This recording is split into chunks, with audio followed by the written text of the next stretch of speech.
അമേരിക്കയിലേക്ക് തങ്ങളുടെ മാതാപിതാക്കളെയും ഉറ്റ ബന്ധുക്കളെയും വിസിറ്റിംഗ് വിസയിൽ കൊണ്ടുവരാൻ ആഗ്രഹിക്കുന്ന മലയാളി പ്രവാസികൾക്കും പുതിയ US ടൂറിസ്റ്റ് അല്ലെങ്കിൽ ബിസിനസ് വിസയ്ക്ക് അപേക്ഷിക്കുന്ന പ്രവാസികളുടെ ബിസിനസ്സുകൾക്കും നിർണായകമായ ഒരു അറിയിപ്പാണ് US ഡിപ്പാർട്ട്മെന്റ് ഓഫ് ഹോംലാൻഡ് സെക്യൂരിറ്റിയിൽ നിന്നും പുറത്തുവരുന്നത്.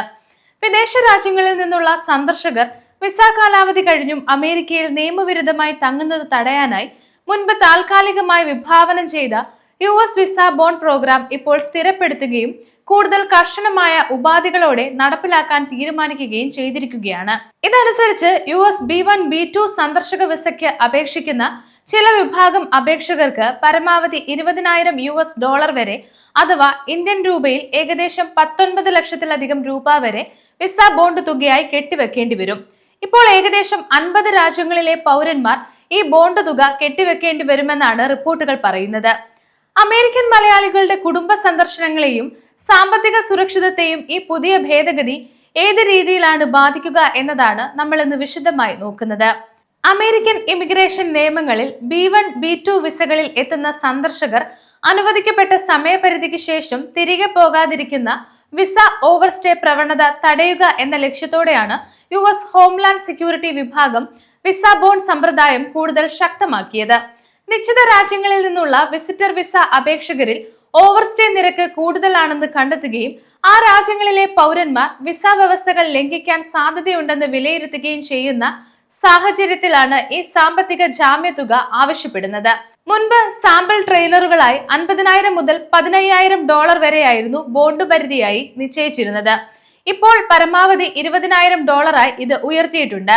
നിയമപരമായ ഈ തുക പൂർണ്ണമായും ഡിപ്പാർട്ട്മെന്റ് ഓഫ് ഹോംലാൻഡ് സെക്യൂരിറ്റിയുടെ ട്രഷറി അക്കൗണ്ടിലേക്ക് നിക്ഷേപിക്കണം.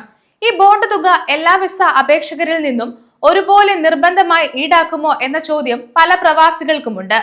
എല്ലാ സന്ദർശകർക്കും ഇത് ബാധകമല്ലെങ്കിലും അമേരിക്കൻ കോൺസുലേറ്റിലെ വിസ ഓഫീസർമാരുടെ വിലയിരുത്തലിന്റെ അടിസ്ഥാനത്തിലാണ് ഒരു അപേക്ഷകന് വിസ ബോണ്ട് ആവശ്യമാണോ എന്ന് തീരുമാനിക്കുന്നത്.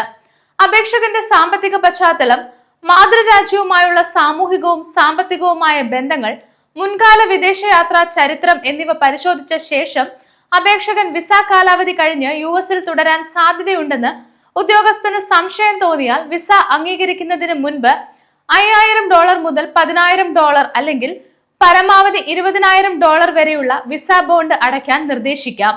ഈ തുകയുടെ ഉപയോഗവും റീഫണ്ട് പ്രക്രിയയും കൃത്യമായി മനസ്സിലാക്കേണ്ടതുണ്ട്. അപേക്ഷകൻ അമേരിക്കയിലെത്തി തനിക്ക് അനുവദിച്ച I-94 കാലാവധിക്കുള്ളിൽ കൃത്യമായി തിരികെ മാതൃരാജ്യത്തിലേക്ക് മടങ്ങിയെന്ന് സിസ്റ്റം സാക്ഷ്യപ്പെടുത്തിയാൽ അടച്ച ബോണ്ട് തുക പൂർണ്ണമായും അപേക്ഷകന് റീഫണ്ട് ലഭിക്കും.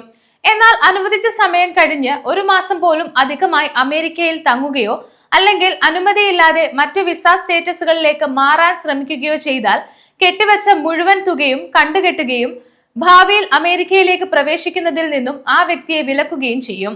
കേരളത്തിൽ നിന്നുള്ള പ്രായമായ മാതാപിതാക്കളെയും ബന്ധുക്കളെയും അമേരിക്കയിലേക്ക് കൊണ്ടുവരാൻ തയ്യാറെടുക്കുന്ന പ്രവാസി കുടുംബാംഗങ്ങൾക്ക് ഈ തീരുമാനം സാമ്പത്തികമായി വലിയൊരു പ്രഹരമാണ്. നിലവിൽ അമേരിക്കയിൽ ജോലി ചെയ്യുന്ന മലയാളി IT ജീവനക്കാരോ H1B വിസ ഉടമകളോ ഗ്രീൻ കാർഡ് US സിറ്റിസൺഷിപ്പ് ഉള്ളവരോ തങ്ങളുടെ കുടുംബാംഗങ്ങളെ ഏതാനും മാസത്തിലേക്ക് അമേരിക്കയിലേക്ക് ക്ഷണിക്കുമ്പോൾ അടിയന്തര ആവശ്യങ്ങൾക്കായി വലിയൊരു തുക ലിക്വിഡ് ക്യാഷായി വിസ ബോണ്ടായി കരുതി വെക്കേണ്ടി വരുന്നു. ഒരു കുടുംബത്തിലെ ഒന്നിൽ കൂടുതൽ അംഗങ്ങൾക്ക് ബോണ്ട് നിർദ്ദേശിക്കപ്പെട്ടാൽ അത് താങ്ങാനാവാത്ത സാമ്പത്തിക ബാധ്യതയായി മാറും. മാത്രവുമല്ല, ബോണ്ട് തുക അടയ്ക്കുന്നതിലുള്ള ബാങ്കിംഗ് നടപടിക്രമങ്ങളും US ട്രഷറി വേരിഫിക്കേഷനും കാരണം വിസ പ്രോസസിംഗ് സമയദൈർഘ്യം ഗണ്യമായി വർദ്ധിക്കാനും സാധ്യതയുണ്ട്. അമേരിക്കൻ വിസയ്ക്ക് അപേക്ഷിക്കുന്ന മലയാളി പ്രവാസികൾ തങ്ങളുടെ കുടുംബാംഗങ്ങളുടെ DS-160 ഫോം അപേക്ഷകൾ സമർപ്പിക്കുമ്പോൾ അതീവ ജാഗ്രത പുലർത്തണം.